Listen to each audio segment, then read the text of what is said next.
Hello hi guys, मेरा नाम है ज्योति और आपका मेरे चैनल एक्चुअली अकेडमी पे स्वागत है। और आज हम पढ़ रहे हैं उषा प्रेमवदा जी की कहानी वापसी। ओके, वापसी उषा प्रेमवदा जो कि एक लेखिका है। वापसी वापसी में क्या है कि पढ़ते हैं, फिर एंडिंग में इसका कंक्लूजन डिसाइड करते हैं। ओके, तो स्टोरी है, कहानी है। चलिए, गजाधर बाबू ने कमरे में जमा सामान पर एक नज़र दौड़ाई। 2 बक्से, डोलची, बाल्टी, यह डिब्बा कैसा है गणेशी? उन्होंने पूछा। गणेशी बिस्तर बांधता हुआ कुछ गर्व, कुछ दुख, कुछ लज्जा से बोला। घरवाली ने साथ में कुछ बेसन के लड्डू रख दिए हैं, कहा बाबूजी को पसंद थे। अब कहाँ हम गरीब लोग आपकी कुछ खातिर कर पाएंगे। घर जाने की खुशी में भी गजर बाबू ने एक विषाद का अनुभव किया, जैसे परिचित स्नेह, आरामदेह सहज संसार में से उनका नाता टूट रहा था।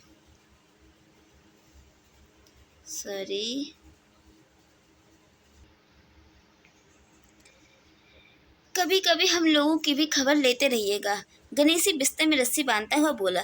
कभी कुछ जरूरत हो तो लिखना गणेशी, इस अघन तक बिटिया की शादी कर दूं। गणेशी ने अंगोछे के छोर से आंखें पोंछी। अब आप लोग सहारा ना देंगे तो कौन देगा? आप यहाँ रहते तो शादी में कुछ हौसला रहता। गजर बाबू चलने को तैयार बैठे थे। रेलवे क्वार्टर का वह कमरा जिसमें उन्होंने कितने वर्ष बिताए थे, उनका सामान हट जाने से कुरूप और नग्न लग रहा था। आंगन में रोपा पौधा भी जाना पहचाने के लोग ले गए थे और जगह जगह मिट्टी बिखरी हुई थी, पर पत्नी बाल बच्चों के साथ रहने की कल्पना में यह बिच्छू एक दुर्लभ लहर की तरह उठकर विलीन हो गया था। गजर बाबू खुद से 35 साल की नौकरी के बाद वे रिटायर होकर जा रहे थे। इन वर्षों में अधिकांश समय उन्होंने अकेले रहकर काटा था। उन अकेले क्षणों में उन्होंने इसी समय की कल्पना की थी जब वे अपने परिवार के साथ रह सकेंगे। इसी आशा के सहारे वे अपने अभाव का बोझ ढो रहे थे। संसार की दृष्टि से उनका जीवन सफल कहा जा सकता था। उन्होंने शहर में एक मकान बनवा लिया था, बड़े लड़के अमर, लड़की कांति की शादी कर दी थी। 2 बच्चे ऊंची कक्षाओं में पढ़ रहे थे। गजर बाबू नौकरी के कारण प्राय छोटे स्टेशनों पर रहे और उनके बच्चे तथा पत्नी शहर में, जिससे पढ़ाई में बाधा न हो। गजर बाबू स्वभाव से बहुत स्नेही व्यक्ति थे और स्नेह के आकांक्षी भी। जब परिवार साथ था, ड्यूटी से लौटकर बच्चों से हंसते बोलते, पत्नी से कुछ मनोविनोद करते। उन सबके चले जाने से उनके जीवन में गहन सूनापन भर गया। खाली क्षणों में उनसे घर में टिका न जाता। कई प्रवृत्ति के ना होने पर भी उन्होंने पत्नी की स्नेहपूर्ण बातें याद आती रहती थी। दोपहर में गर्मी होने पर भी 2 बजे तक आग जलाए रहती और उसके स्टेशन से वापस आने पर गर्म गर्म रोटियां सेकती। उसके खा चुकने और मना करने पर भी थोड़ा सा कुछ और थालियां परोस देती और बड़े प्यार से आग्रह करती। जब वे थके हारे बाहर से आते तो उनकी आहट पा वे रसोई के द्वार पर निकल आती और उनकी सज्जन आंखें मुस्कुरा उठती। गजर बाबू को तब हर छोटी बातें याद आती और उदास हो उठते। अब कितने वर्ष बाद वह अवसर आया था जब वह फिर उसी स्नेह और आदर के मध्य रहने जा रहे थे। टोपी उतार कर गजर बाबू ने चरपाई पर रख दी, जूते खोलकर नीचे खिसका दिए। अंदर से रह रहकर कहाकहू की आवाज आ रही थी। इतवार का दिन था, उनके सब बच्चे इकट्ठे होकर नाश्ता कर रहे थे। गजर बाबू के सूखे होठों पर संदिग्ध की मुस्कान आ गई। उसी तरह मुस्कुराते हुए बिना खांसे हुए अंदर चले गए। उन्होंने देखा कि नरेंद्र कमर पे हाथ रखकर शायद रात की फिल्म में दिखाए गए किसी नृत्य की नकल कर रहा था और बसंती हंस हंसकर दुहरी हो रही थी। अमर की बहू अपने तन बदन आंचल या घूंघट का कोई होश ना था और वे उन्मुक्त रूप से हंस रही थी। गजर बाबू को देखते ही नरेंद्र धप से बैठ गया और चाय का प्याला उठाकर मुंह से लगा लिया। बहू के होश आया और उसने झट से माथा ढाक लिया। केवल बसंती का शरीर रह रहकर हंसी दाबने के प्रयत्न में हिल रहा था। गजर बाबू ने मुस्कुराते हुए उन लोगों को देखा, फिर कहा, क्यों नरेंद्र, क्या नकल हो रही थी? कुछ नहीं बाबूजी, नरेंद्र ने सिर पटाकर कहा। गजर बाबू ने चाहा था कि वह भी इस मनोविनोद में भाग लेते, पर उनके आते ही जैसे कुंठित हो चुप हो गए। इससे उनके मन में थोड़ी सी खिन्नता उपज आई थी। बैठते हुए बोले, बसंती चाय मुझे भी देना, तुम्हारी अम्मा की पूजा अभी चल रही है क्या? बसंती ने माँ की कोठरी की ओर देखा, अभी आती ही होंगी, और प्याले में उनके लिए चाय छानने लगी। बहू चुपचाप पहले ही चली गई थी। अब नरेंद्र भी चाय का आखिरी घूंट पीकर उठ खड़ा हुआ। केवल बसंती पिता के लिहाज में चौके पे बैठी माँ की राह देख रही थी। गजर बाबू ने एक घूंट चाय पी, फिर कहा, बेटी चाय तो फीकी है, लाइए चीनी और डाल दो। बसंती बोली, रहने दो, तुम्हारी अम्मा जब आएंगी तभी पी लूंगा। थोड़ी देर में उनकी पत्नी हाथ में अर्घ का लोटा लिए निकली और अस्तुति करते हुए तुलसी में डाल दिया। उन्हें देखती बसंती भी उठ गई। पत्नी ने आकर गजदर बाबू को देखा और कहा, अरे आप अकेले बैठे, ये सब कहाँ गए? गजदर बाबू के मन में फांस सी कसक उठी। अपने अपने में काम में लग गए हैं, आखिर बच्चे ही हैं। पत्नी आकर चौके में बैठ के उन्होंने नाक मुंह सिकोड़ कर चारों ओर जूठे बर्तन को देखा, फिर कहा, सारे जूठे बर्तन पड़े हैं, इस घर में धर्म कर्म कुछ नहीं है। पूजा करके सीधे चौके में घुसा। फिर उन्होंने नौकर को पुकारा। तब जब उत्तर ना मिला तो एक बार और ऊंचे स्वर में पुकारा। फिर पति की ओर देखते ही बोली, बहू ने भेजा होगा बाजार। एक और लंबी सांस लेकर चुप हो गई। कस्तर बाबू बैठकर चाय और नाश्ते का इंतजार कर रहे थे। उन्हें अचानक ही गणेशी की याद आ गई। रोज सुबह पैसेंजर आने से पहले ये गरम गरम पूड़ियाँ और जलेबियाँ और चाय लाकर रख देता था। चाय भी कितनी बढ़िया, कांच के गिलास में ऊपर तक भरी लबालब, पूरी 2.5 चम्मच चीनी और गाढ़ी मलाई। पैसेंजर भले ही रानीपुर लेट पहुंचे, गणेश की चाय पहुंचने में कभी देर नहीं की। क्या मजाल कि कभी उससे कुछ कहना पड़े। पत्नी की शिकायत भरा स्वर सुन उसके विचार में व्याघात पहुंचा। वह कह रही थी, सारा दिन इसी खिचखिच में निकल जाता है। इस गृहस्थी का धंधा पीटते पीटते उम्र बीत गई, कोई जरा हाथ भी नहीं बटाता। बहू क्या किया करती है? गस्तर बाबू ने पूछा। पड़ी रहती है, बसंती को तो कहेगी कॉलेज जाना होता है। गस्तर बाबू ने जोश में आकर बसंती को आवाज दी। बसंती भाभी के कमरे से निकलकर आई तो गस्तर बाबू ने कहा, बसंती, आज से शाम का खाना बनाने की जिम्मेदारी तुम पर है। सुबह का भोजन तुम्हारी भाभी बनाएगी। बसंती मुंह लटका कर बोली, बाबूजी, पढ़ना भी तो होता है। गस्तर बाबू ने प्यार से समझाया, तुम सुबह पढ़ लिया करो, तुम्हारी माँ बूढ़ी हो गई है, वह अब शांति नहीं बची है। तुम हो, तुम्हारी भाभी है, दोनों को मिलकर काम में हाथ बटाना चाहिए। बसंती चुप रह गई। उसके जाने के बाद उसकी माँ ने धीरे से कहा, पढ़ने का तो बहाना है, कभी जी ही नहीं लगता, लगे कैसे? शीला से ही फुर्सत नहीं, बड़े बड़े लड़के हैं उस घर में, हर वक्त वहाँ घुसा रहना, मुझे नहीं सुहाता। मना करूँ तो सुनती नहीं। घर में गजदर बाबू के रहने के लिए कोई स्थान न बचा था। जैसे किसी मेहमान के लिए कुछ अस्थायी प्रबंध कर दिया जाता है, उसी प्रकार बैठक में कुर्सियों को दीवार से सटाकर बीच में गजदर बाबू के लिए पतली सी चारपाई डाल दी गई थी। गजदर बाबू उस कमरे में पड़े पड़े कभी कभी अनायास ही इस अस्थायित्व का अनुभव करने लगते। उन्हें याद आती उनकी रेलगाड़ियाँ की जो आती और थोड़ी देर रुककर किसी और लक्ष्य की ओर चली जाती। घर छोटा होने के कारण बैठक में ही वह प्रबंध किया गया था। उनकी पत्नी के पास अंदर एक छोटा कमरा अवश्य था, पर वह एक और अचारों के मर्तबान, दाल चावल और कनस्तर और घी के डिब्बों से घिरा था। दूसरे पुरानी रजाइयाँ दरियों में लिपटी और रस्सी से बंधी रहती थी। उनके पास एक बड़े से टीन का बक्स में घर भर के गर्म कपड़े थे। बीच में अलगनी बंधी हुई थी, जिसपे प्राय बसंती के कपड़े लापरवाही से पड़े रहते थे। वे अक्सर उस कमरे में नहीं जाते थे। घर का दूसरा कमरा अमर और उसकी बहू के पास था। तीसरे कमरे में, जो सामने की ओर था, बैठक था। गजदर बाबू के आने से पहले उसमें अमर और ससुराल से आए बेड के 3 कुर्सियों का सेट पड़ा था। कुर्सियों पर नीली गद्दियां और बहू के हाथ का कड़ा हुआ कुशन था। जब कभी उनकी पत्नी को कोई लंबी शिकायत करनी होती तो अपनी चटाई बैठक में डालकर पड़ जाती थी। वह एक दिन चटाई लेकर आई तो गजदर बाबू ने घर गृहस्थी की बातें छेड़ी। वह घर का रवैया देख रहे थे। बहुत हल्के से उन्होंने कहा कि अब हाथ में पैसा कम रहेगा, कुछ खर्चे कम करना चाहिए। सभी खर्चे तो वाजिब वाजिब है, ना मन का पहना ना ओढ़ा। ताना भी कमाल कर देती है। गजदर बाबू ने आज विस्मित दृष्टि से पत्नी को और देखा। उनसे अपनी हैसियत छिपी ना थी। उनकी पत्नी तंगी का अनुभव कर उसका उल्लेख करती, यह स्वाभाविक था, लेकिन उसमें सहानुभूति का पूर्ण अभाव गजदर बाबू को बहुत खटका। उनसे यदि बात की जाती कि प्रबंध कैसे हो तो उन्हें चिंता कम, संतोष अधिक होता, लेकिन उनसे तो केवल शिकायत की जाती, जैसे परिवार की सब परेशानियों के लिए वही जिम्मेदार है। तुम्हें कमी किस बात की है? अमर की माँ, घर में बहू है, लड़के है, बच्चे, सिर्फ रुपये से ही आदमी अमीर नहीं होता, गजदर बाबू ने कहा और कहने के साथ ही अनुभव किया। यह उनकी आंतरिक अभिव्यक्ति थी, ऐसी कि उनकी पत्नी नहीं समझ सकती। हाँ, बड़ा सुख है ना बहू से। आज रसोई करने गई, देखो क्या होता है। कह कहा कर पत्नी ने आंखें मूंदी और सो गई। गजदर बाबू बैठे हुए पत्नी को देखते रह गए। यही थी क्या उसकी पत्नी, जिसके हाथों के कोमल स्पर्श, जिसकी मुस्कान की याद में उन्होंने संपूर्ण जीवन काट दिया। उन्हें लगा कि वह लवणीयमयी युक्ति जीवन की राह में कहीं खो गई और उसकी जगह आज जो स्त्री है वह उनके मन और प्राणों के लिए नितांत अपरिचिता है। गाढ़ी नींद में डूबी उनकी पत्नी का भारी शरीर बहुत बेडौल और कुरूप लग रहा था, श्रीहीन और रूखा था। गजदर बाबू देर तक निस्वंग दृष्टि से पत्नी को देखते रहे और फिर लेटकर छत की ओर ताकने लगे।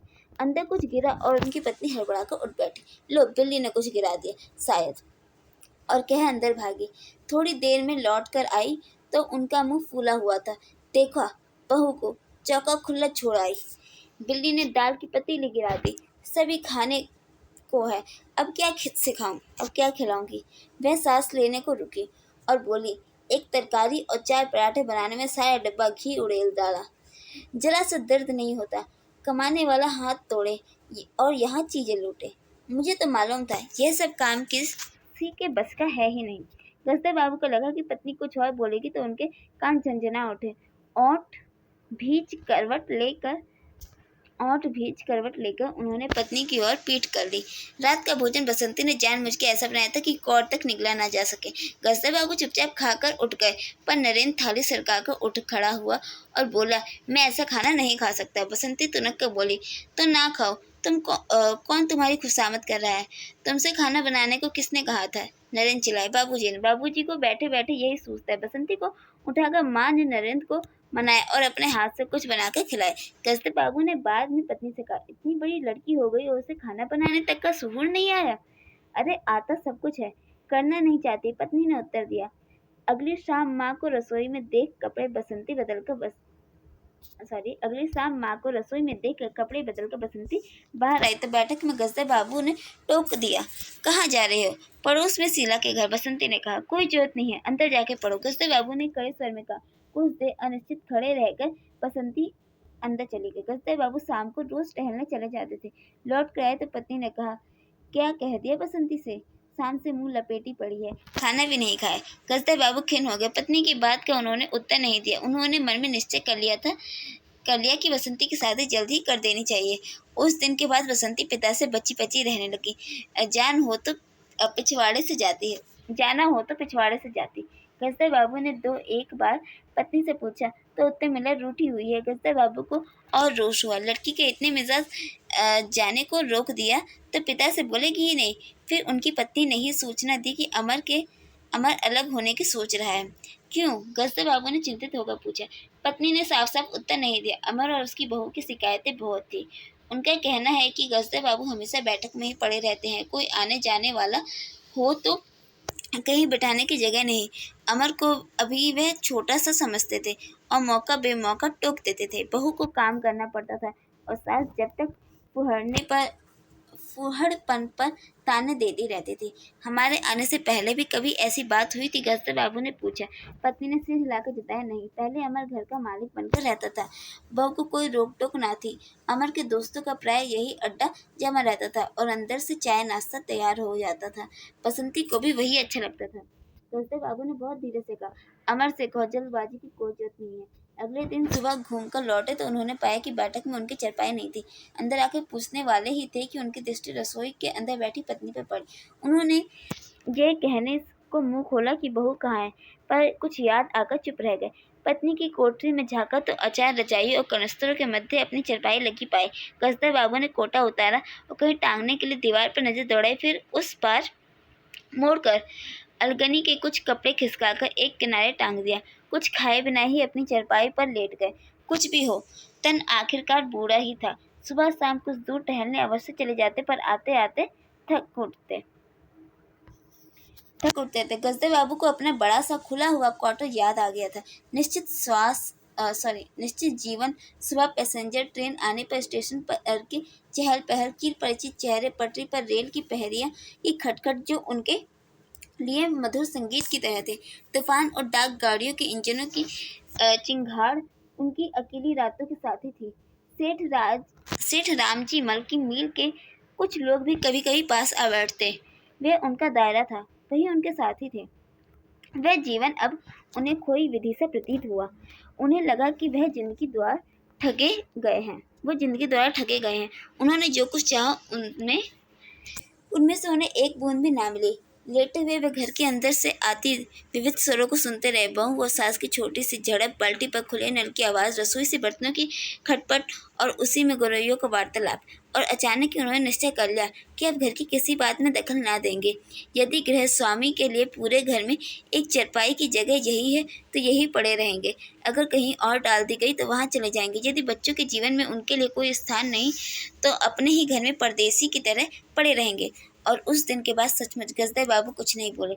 नरेंद्र मांगने आया तो उसे बिना कारण पूछे रुपए दे दिए। बसंती काफी अंधेरा हो जाने के बाद भी पड़ोस में रही तो भी उन्होंने कुछ नहीं कहा।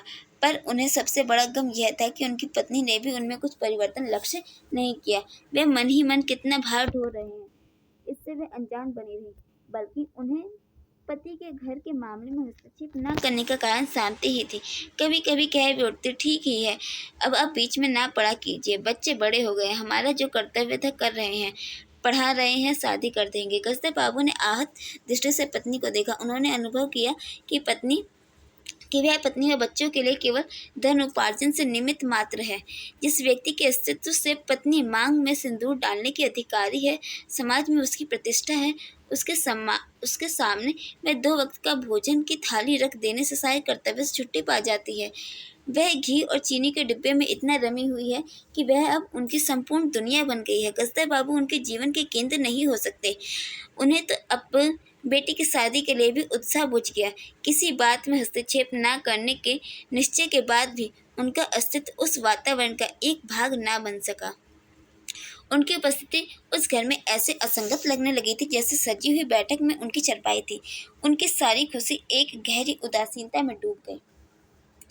इतने सब निश्चय के बावजूद भी गजदर बाबू एक दिन बीच में दखल दे बैठे। पत्नी स्वभाव अनुसार नौकर की शिकायत कर रही थी, कितनी कामचोर है, बाजार की हर चीज में पैसा बनाता है, खाना खाने बैठता है तो खाता ही चला जाता है। गजदर बाबू को बराबर ये महसूस होता रहता था कि उनके रहन सहन और खर्चे उनकी हैसियत से कहीं ज्यादा है। पत्नी की बात सुनकर लगा कि नौकर का खर्च बिल्कुल बेकार है, छोटा मोटा काम है, घर में 3 मर्द है, कोई ना कोई कर ही देगा। उन्होंने उसी दिन नौकर का हिसाब कर दिया। अमर दफ्तर से आया तो नौकर को पुकारने लगा। अमर की बहू बोली, बाबूजी नौकर छुड़वा दिया। क्यों? कहते हैं खर्च बहुत है। यह वार्तालाप बहुत सीधा सा था, पर जिस टोन में बहू बोली गजदर बाबू को खटक गया। उस दिन जी भारी होने के कारण गजदर बाबू टहलने नहीं गए। आलस्य में उठकर बत्ती भी नहीं जलाई। इस बात से बेखबर नरेंद्र माँ से कहने लगा, अम्मा तुम बाबूजी से कह क्यों नहीं देती, बैठे बिठाए कुछ नहीं तो नौकर ही छुड़वा दिया। अगर बाबूजी यह समझे कि मैं साइकिल पर गेहूं रखकर आटा पिसाने जाऊंगा तो मुझसे यह नहीं होगा। हाँ अम्मा, बसंती का स्वर था, मैं कॉलेज भी जाऊं और लौट कर घर में झाड़ू भी लगाऊं, ये मेरे बस की बात नहीं है। बूढ़े आदमी हैं, अमर भुनभुनाए चुपचाप पड़े रहे, हर चीज में दखल क्यों देते हैं। पत्नी ने बड़े व्यंग से कहा, और कुछ नहीं सोचा, तुम्हारी बहू को ही चौके में भेज दिया। वह गई तो 15 दिन का राशन 5 दिन में बनाकर रख दिया।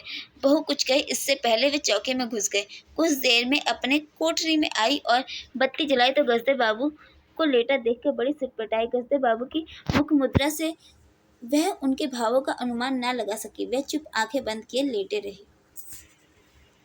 गजदर बाबू चिट्ठी हाथ में लिए अंदर आए और पत्नी को पुकारा। वह भीगे हाथ लिए निकली और आंचल से पोंछती हुई पास आ खड़े हुए।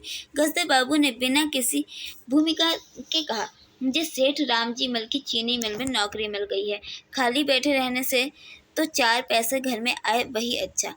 उन्होंने तो पहले ही कहा था, मैंने मना कर दिया। फिर कुछ रुक कर जैसे बुझी हुई आग में एक चिंगारी चमक उठे। उन्होंने धीमे स्वर में कहा, मैंने सोचा था बरसों तुम सबसे अलग रहने के बाद अवकाश पाकर परिवार के साथ रहूंगा। खैर परसों जाना है, तुम भी चलोगी? मैं? पत्नी ने शक पकाकर कहा, मैं चलूंगी तो यहाँ क्या होगा, इतनी बड़ी गृहस्थी, फिर सियानी लड़की। बात बीच में काट कर गजदर बाबू ने हताश स्वर में कहा, ठीक है तुम यही रहो, मैंने तो ऐसे ही कहा था, और गहरे मौन में डूब गए। नरेंद्र ने बड़ी तत्परता से बिस्तर बांधा और रिक्शा बुलाया लिया। गजदर बाबू का टीन का बक्सा और पतला सा बिस्तर उस पर रख दिया। नाश्ते के लिए लड्डू और मठरी की टलियां हाथ में लिए गजदर बाबू रिक्शे में बैठ गए। एक दृष्टि उन्होंने अपने परिवार पर डाली, फिर दूसरी ओर देखने लगे और रिक्शा चल पड़ा। उनके जाने के बाद सब अंदर लौट आए। बहू ने अमर से पूछा, सिनेमा चलिएगा ना? बसंती ने उछल कर कहा, भैया हमें भी। गजदर बाबू की पत्नी सीधे चौके में चली गई। बची हुई मटरों को कटोरेदार में रखकर अपने कमरे में लाई और कनस्तरों के पास रख दिया। फिर बाहर आकर कहा, अरे नरेंद्र, बाबूजी की चारपाई कमरे से निकाल दे, उसमें चलने तक की जगह नहीं है। कहानी खत्म। ठीक है, बहुत इमोशनल कहानी थी, मेरे को तो रोना आ गया यार सच्ची में। आजकल के टाइम पे ऐसी स्थिति बनी हुई है घर में सभी पेरेंट्स की, है ना। चलिए, इसकी समीक्षा करने बैठेंगे तो हर एक वर्ड का बहुत गहरा अर्थ निकलेगा, और मैं भी समीक्षा करने के बिल्कुल ही मूड में नहीं करेंगे। थोड़ा सा निष्कर्ष बता देती हूँ कि ये जो कहानी है थोड़ी मार्मिक कहानी है। ठीक है, उषा प्रेमवदा जी ने लिखी है, जहाँ पे एक व्यक्ति जो है अपने परिवार के साथ टाइम स्पेंड करना चाहता है, लेकिन जो परिवार वाले जो लोग हैं, जो उसके फैमिली मेम्बर्स हैं, वो उसकी फीलिंग को समझ ही नहीं पाते, उसके साथ थोड़ा सपोर्ट भी नहीं कर पाते, सहानुभूति तक नहीं रख पाते हैं। यानी कि हर एंगल से सिर्फ और सिर्फ वो अपना नज़रिया देखते हैं, कभी भी वो अपने पिता के बारे में सोचते नहीं। यहाँ तक कि उसकी जो पत्नी है, जिसे जीवन साथी कहा जाता है, ठीक है, वो भी कहीं पीछे छूट जाते या फिर गुम हो जाती है। गजाधर बाबू जो है अपनी वाइफ को खोजने की कोशिश तो करते हैं, लेकिन उसे कहीं मिलती ही नहीं है, कहीं गुम हो जाती है। वो भी अपने आप में ही लगी हुई है। उसने घर गृहस्थी में वो अपने आप को इतना उलझा लिया कि अपने पति को वो समझ ही नहीं पा रही, उसकी फीलिंग्स को केयर नहीं कर पा रही, है ना। फिर वो एंडिंग में यहाँ पे देखो, ये जो लास्ट वाला वर्ड है ना, इसके ऊपर व्यंग बहुत आता है कि बाबूजी की चारपाई कमरे से निकाल दे, उसमें चलने तक को जगह नहीं। यानी कि उसकी वाइफ जो है खुद चाहती है कि, क्योंकि चारपाई को लेकर हमने अभी स्टार्टिंग में पढ़ा था, बहुत लंबा चौड़ा व्यंग चला था कि चारपाई को लेकर गजदर बाबू सोचते हैं कि जिस तरह मेरी चारपाई रखने के लिए जगह नहीं है, मेरी चारपाई जहाँ पे पड़ी रहेगी मैं भी वहीं पे पड़ा रह जाऊँगा, मेरे को कोई फ़र्क नहीं पड़ता। तो वो चारपाई के माध्यम से अपने आप को बता रहे हैं कि मेरी स्थिति कैसी होगी, चारपाई की जैसी हो गई है। और ये चारपाई क्या है, यहाँ पे बाबूजी को ही सिंपल करके रखा जा रहा है कि चारपाई को कमरे से बाहर निकाल दे, है ना। यानी कि बाबूजी चले गए, अब चारपाई को बाहर निकाल दो। ठीक है, अब उनके लिए इस घर में कोई जगह नहीं है, यानी कि एडजस्ट करना ही नहीं है उन्हें बाबूजी के साथ। ठीक है, यहाँ पे ख़त्म हो जाता है। नेक्स्ट स्टोरी अगली वीडियो में। ओके, चलिए, बाय बाय, टेक केयर।